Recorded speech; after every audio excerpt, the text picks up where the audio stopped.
দুনিয়ার বুকে যদি সর্বোত্তম কোন ব্যক্তি থাকে, যেই ব্যক্তি কোরআন কারীম নিজেও শিক্ষা করে অপরকে শিক্ষা দেয়, তারাই হলো শ্রেষ্ঠতম মানুষ, তারাই হলো সর্বোত্তম মানুষ। আপনি কি আপনার সন্তানকে সর্বোত্তম মানুষ বানাইতে চান না? যাদের সন্তানকে হাফেজে কোরআন বানাইবেন, হাফেজে কোরআনের পাওয়ার কত জানেন না? হাফেজে কোরআনের কত পাওয়ার আল্লাহ তাআলাও বলে দিয়েছেন। কোন যদি একজন হাফেজ হয়ে যায়, হাফেজ হওয়ার পরে ধরুন আপনাদের মাদ্রাসায় একজন ছাত্রকে তার পিতামাতা আকনাই থেকে পড়াইয়া হাফেজে কোরআন বানাইলো, এইবার হাফেজ কোরআন দুনিয়া থেকে চলে গেল, হাফেজের কোরআনের পিতামাতা আগেই চলে গিয়েছে। এইবার বন্ধু গভীর মনোযোগ লাগাইবেন, ডানে বামে নজর নাই,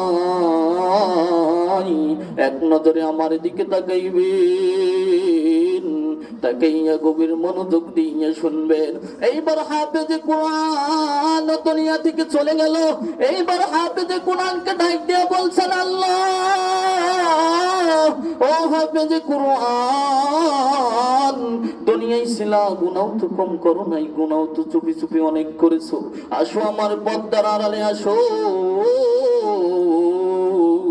দুনিয়ার কোন মানুষের সামনে নয় মুসলমান, দুনিয়ার কোন মানুষের সামনে নয়, আল্লাহ তাআলা তাকে আড়ালে নিয়া ছোট্ট করে ডাক দিবে, হাফেজ সাহেব দুনিয়াতে গুনাহ করছো, এইবার আল্লাহর ডাক দিয়া বলবে, আল্লাহ করে ফেলছি, তুমি না গফফার মাফ করে দাও।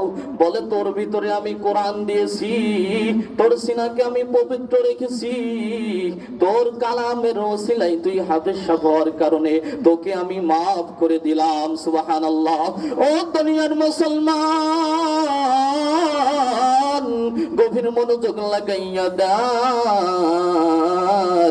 এইবার হাফেজে কোরআনকে বলবে, যাও যাও জান্নাতের ভিতরে চলে যাও, তুমি জান্নাতের দিকে চলে যাও, তুমি জান্নাতি হয়ে গেছো। এইবার ডাক দিয়ে বলবে, আমার মালিক, আমি তো জান্নাতি হয়ে গেছি বুঝলাম, কিন্তু যে আমার পিতা মাতা এত কষ্ট করে খাওয়াইছে, শীতের বেলায় আমার বাবা খাবার নিয়ে মাদ্রাসায় দিয়ে আসছে, ওই মা বাবাকে দেখলাম জাহান্নামের আগুনের মধ্যে পড়ছে, মা বাবাকে দেখলাম জাহান্নামের ভয়ঙ্কর আগুনের মধ্যে গ্রেফতার, আমি জান্নাতে যাব না যতক্ষণ না আমার পিতা মাতাকে তুমি জান্নাতে না দিবা। এইবার ফেরেশতাকে ডাক দিয়ে বলে, ও ফেরেশতা, যাও যাও যাও, হাফেজে কোরআনের পিতামাতাকে ধরে নিয়ে আসো, হাফেজে কোরআনের পিতামাতাকে নিয়ে এসো, হাফেজে কোরআনের সাথে জান্নাতে পাঠায়া দাও। ও দুনিয়ার মুসলমান, এইবার পিতামাতাকে নিয়ে আসা হবে, পিতামাতাও দাঁড়িয়ে থাকবে আর বলবে, আমরাও যাব না, আমাদের তো পিতামাতা আছে, তুমি তোমার পিতামাতাকে নিয়ে যাচ্ছ, তোমার দাদা দাদিকে